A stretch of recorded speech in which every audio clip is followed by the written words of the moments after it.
लखनऊ की वो पुरानी गलियां, शर्मा स्वीट्स का वो नाम, सब कुछ वैसा ही था। बस वक्त बदल गया था। 10 साल, पूरे 10 साल बाद कबीर वापस लौटा था।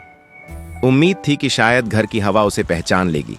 पापा अपनी फाइलों में व्यस्त थे, या शायद व्यस्त होने का नाटक कर रहे थे। एक अनकही दूरी थी जो किसी भी शोर से ज्यादा तेज थी। चाचा, रिश्तेदार, कारीगर, सबकी आंखों में एक ही सवाल था, ये शराबी वापस क्यों आया? कबीर सब अनसुना करके वहां से चला जाता है। कबीर को लगा जैसे वो अपने ही घर में अजनबी है।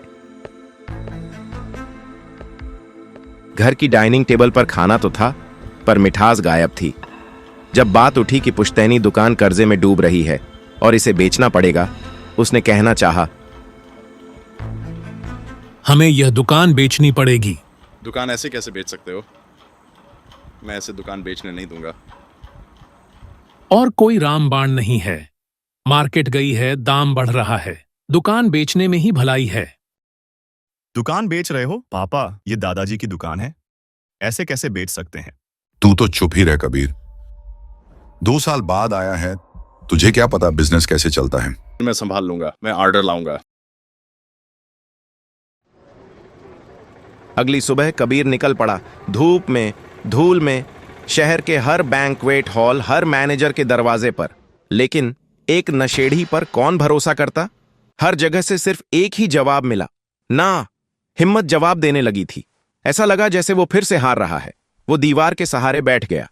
क्या वाकई उससे कुछ नहीं होगा? लेकिन कहते हैं ना, कोशिश करने वालों की हार नहीं होती। आखिरकार एक दरवाजा खुला। कबीर बैंक्वेट बुकिंग मैनेजर के पास पहुंचता है।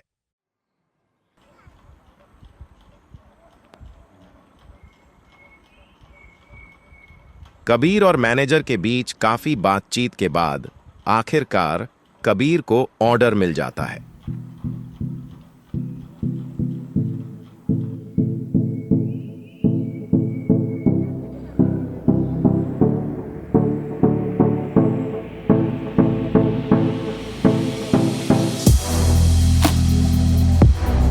The grand celebrations.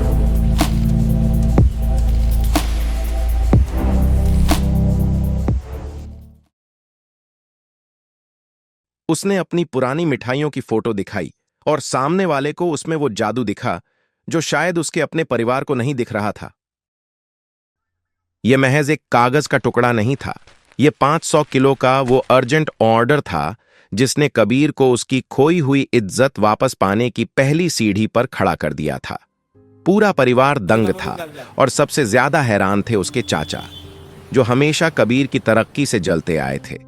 लेकिन उस दिन उन्होंने दुश्मनी भुलाकर मदद का हाथ बढ़ाया, या कम से कम कबीर को ऐसा ही लगा। किचन में रात भर दोनों ने कंधे से कंधा मिलाकर काम किया। कबीर के चेहरे पर एक सुकून था। उसे लग रहा था कि सब कुछ ठीक हो रहा है, पर वो इस बात से अनजान था कि जिस कढ़ाई में वो अपनी उम्मीदें पका रहा है, चाचा ने उसमें धोखे का जहर पहले ही घोल दिया है। तैयारी पूरी हो चुकी थी और मिठाई के डब्बे डिलीवरी के लिए निकलने ही वाले थे। लेकिन जैसे ही कबीर ने मिठाई का एक टुकड़ा चखा, उसके पैरों तले जमीन निकल गई। मिठाई का स्वाद कड़वा और जला हुआ था। चाचा ने रॉ मटेरियल में ही हेराफेरी कर दी थी और सारा इल्जाम मावे पर डाल दिया। धोखे की ये आग इतनी भड़की कि दोनों के बीच बहस ने झगड़े का रूप ले लिया और बात हाथापाई तक पहुंच गई। पुलिस के आते ही सब बिखर गया और कबीर को उस काली रात में लॉकअप की सलाखों के पीछे वक्त बिताना पड़ा।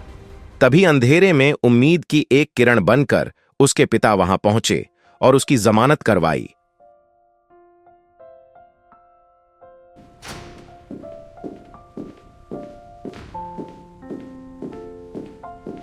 सलाखों के पीछे अपने बाप के सामने कबीर टूट चुका था। उसने रोते हुए उनसे माफी मांगी और उनका हाथ थामा, मगर किस्मत को कुछ और ही मंजूर था।